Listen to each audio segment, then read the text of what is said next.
ძალიან ყოფილი ვარ, მით უმეტეს იქიდან გამომდინარე, რომ 2 წელია ტრავმას ვცდილობ, რომ ტრავმა მოვიშუშო მუხლზე, რომელიც კარგად არ მიდის, ასე ვიტყოდი, ჯერჯერობით ისევ მაწუხებს და საკმაოდ კიბურლებს და ნამდვილად არ ველოდი ასეთ შედეგს, მაგრამ ჩვენი სპორტი ესეთი არის, სურპრიზებით სავსე და ძალიან ყოფილი ვარ პირველ რიგში იქიდან, იმიტომ რომ ეს ჩემი კარიერის საუკეთესო შედეგი არის და მე საქართველოსთვის ქალთა ნაკრებისთვის, ასე ვთქვათ, ძალიან მნიშვნელოვანია ეს და ძალიან დიდი იმედი მაქვს, რომ მომავალ თაობაზე აისახება და უფრო მოტივაცია მიეცემათ, რომ ის რეალურად.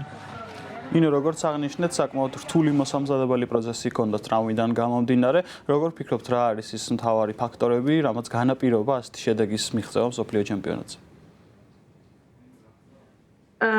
ფიზიკურად ზუსტად ვიცოდი, დარწმუნებული ვიყავი და დღესაც ვიცი, რომ ფიზიკურად მზად არ ვიყავი ესეთი შეჯიბრისთვის, იმიტომ რომ მსოფლიო ჩემპიონატი განსაკუთრებით ძალიან ესეთი კარგად მომზადებული თოვლი არის გაყინული, რომელსაც წყალს ასავენ ყველაფერი. და იქიდან გამომდინარე, რომ ეს მე გავაანალიზე, ასე ვთქვათ, რომ და რეალობაში ვხედე თვალებში, რომ ფიზიკურად მზად არ ვიყავი, ფსიქოლოგიურად გამიმართლა ვიტყოდი, იმიტომ რომ ძლიერი ფსიქოლოგიურად ხშირად არ ვარ ხარ, მაგრამ ამ შემთხვევაში ფსიქოლოგიურმა მომენტმა ჩემთან ძალიან იმუშავა და ფაქტიურად ფსიქოლოგიურად შევწელი, რომ ეს დამეძლია ეს წინააღმდეგობა. ზოგადად ფსიქოლოგიური მომზადება რამდენად დიდი ნაწილი არის ხოლმე თქვენი მზადების პროცესისთვის, ესეც საინტერესოა, რადგანაც რა თქმა უნდა ფიზიკურად არ ყოფნის შემთხვევაში ფსიქოლოგიური მზადყოფნა მაქსიმალურად აგეხმარებოდათ რა თქმა უნდა მსოფლიო ჩემპიონატზე. ესეთ განსაკუთრებულ მომზადებას არ გავდივართ ფსიქოლოგიურად, იმიტომ რომ ჩვენთან კი არსებობს, მაგრამ ჩვენ არ გვაქვს ამის საშუალება, ასე ვთქვათ. ასე რომ საკუთარ თავთან მუშაობთ და ჩემთვის უკვე ამდენი წელია შეჯიბრებზე გამომდივარ და მე ვიტყოდი, რომ ეს ყველაფერი უბრალოდ გამოცდილება იყო და გამოცდილების მადლზე გავაკეთე ესე. მაგრამ ისე სპორტში, ყველა სპორტში ძალიან მნიშვნელოვანია ფსიქოლოგიური მომზადება, ისევე როგორც ფიზიკური.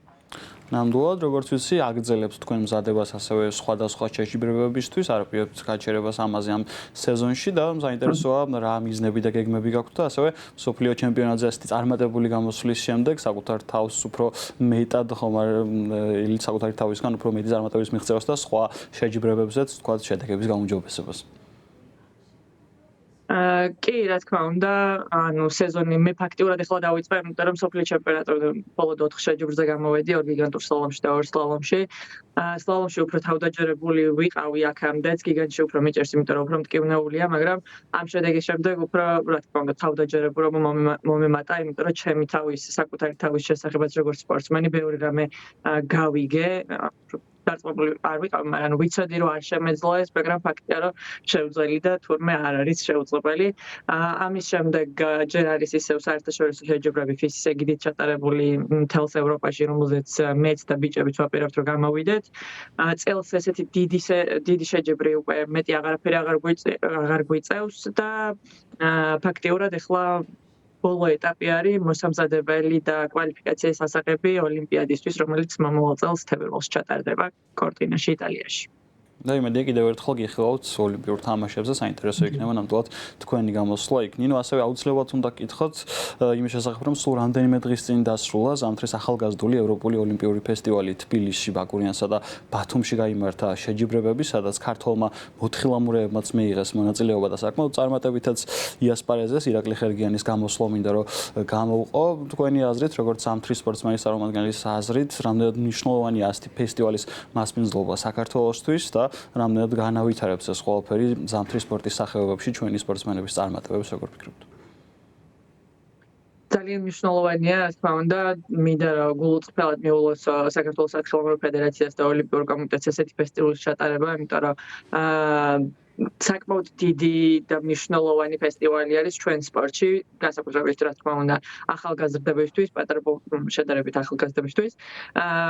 და საქართველოში ესეთი დიდი შეჯიბრის ჩატარება ძალიან მნიშვნელოვანია, ძალიან ბევრს ნიშნავს და ძალიან დიდ ყურადღებას მიექცევს სამომავლოდ. ჩვენ უკვე ვიცით, რომ სნოუბორდში და ფრისტაილში, ასე ვთქვათ, და ფრირაიდში ატარებენ შეჯიბრებს, რომლებიც წინა 2 წლის, 3 წლის განმავლობაში უკვე ტარდებოდა. სათხილამურო სპორტში კი ჩვენთან ესე როგორც გიგანტურ სლალომში პირველად ჩატარდა საქართველოში ესეთი შეჯიბრი საერთაშორისო და ეს ძალიან მნიშვნელოვანია. ძალიან ბევრი ჩემი ახლო მეგობარიც იყო საქართველოში ჩამოსული და ყველა ძალიან კმაყოფილია.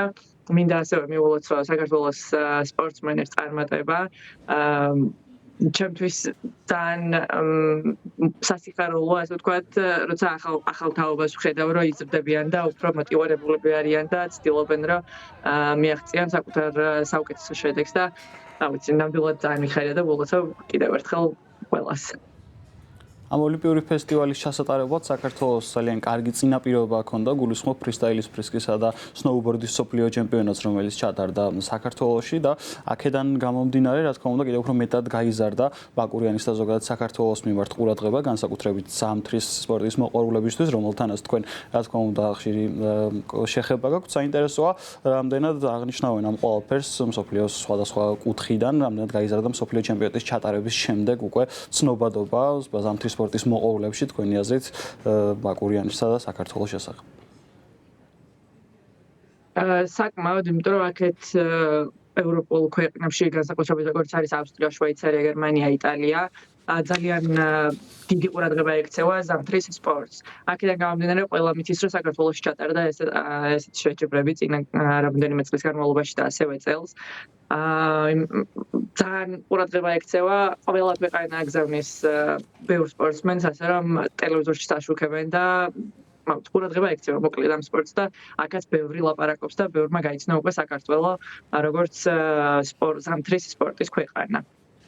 ნამდვილად და ასევე უნდა აღნიშნოთ, რომ არ ჩერდება საქართველოს მასპინძლობს არაერთ მნიშვნელოვან ტურნირს, რეგულარულად მსოფლიო თასის ეტაპებს, მსოფლიო ჩემპიონატამდეც და მსოფლიო ჩემპიონატის შემდეგ. წელსაც უნდა გაიმართოს გუდაურში, სკიკროსში და სნოუბორდ კროსში მსოფლიო თასის ეტაპები და თქვენი აზრით რამდენად მნიშვნელოვანია, რომ გაგრძელდეს ასეთი შეჯიბრებების მასპინძლობა იმისათვის, რომ მუდმივად ყურადღების ცენტრში იყოს საქართველოს ზამთრის კურორტების განვითარებისთვის და რა თქმა უნდა ზამთრის სპორტის განვითარებისთვის რამდენად ხელშემწყობი იქნება თუ გაგრძელდება ასეთი შეჯიბრებების მასპინძლობა სამომავლოდ. რა თქმა უნდა, ძალიან მნიშვნელოვანია, როგორც სახელმწიფოსთვის, როგორც კურორტისთვის, როგორც ტურიზმისთვის, ასევე სპორტსმენებისთვის, იმიტომ რომ საქართველოში, ასე ვთქვათ, მოსამზადებელი პერიოდის გავლა ჩვენ არ შეგვიძლია იქიდან გამომდინარე, რომ არ იყო აქამდე ესეთი მომზადებული ტრასები, ასე ვთქვათ, და ამ შეჯიბრების ჩატარების შემდეგ მე დარწმუნებული ვარ, რომ ძალიან დიდი გამოცდილება მიიღო როგორც საქართველოს სათხილამურო ფედერაციამ, ასევე კურორტების მომზადების ოფისმა თუ არ ვიცი როგორ ვთქვა და ჩემი აზრით ეს ძალიან მნიშვნელოვანია სამომავლოდ, რომ უფრო გვექნება საქართველოში ვარჯიშის და მომზადების საშუალება, რომ მე ისევ საქართველოში წარმოვადგინოთ ჩვენი თავი. დიდი იმედი მაქვს, რომ უფრო და უფრო მეტი საერთაშორისო შეჯიბრები ჩატარდება ასევე ჩვენს სფეროში, იმიტომ რომ ჯერ ფისის ეგიდით ჩატარებული სათხილამურო სპორტი ჯერ არ ყოფილა და იმედია მალე იქნება.